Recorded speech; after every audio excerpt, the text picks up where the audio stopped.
It's about a troubled fella who thinks that he's seen the emissary from a lost aquatic race in a hotel bar in Colorado, and it turns out to be not an emissary from a lost aquatic race. The title comes from a sort of mixed up disquisition from Donald Rumsfeld. In his parlance, the unknown unknowns are the things that we can't confirm, that we don't know.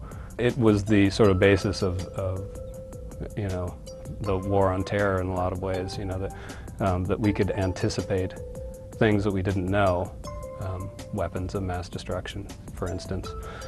And one of the characters in my book calls these unknown knowns because they're the things that we feel quite certain about that we don't know.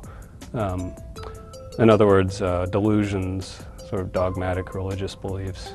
And in a lot of ways, those are the kinds of, the certainties about the unknowns are the things that get my characters into trouble in the book. In the book, Jim Rath's wife leaves him in the same evening. He thinks that he's spotted this emissary from a lost aquatic race in a hotel bar in Colorado.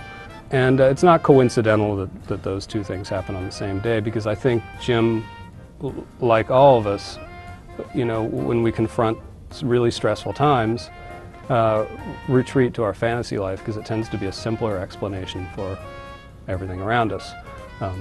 In his case, his simple explanation is a little crazy.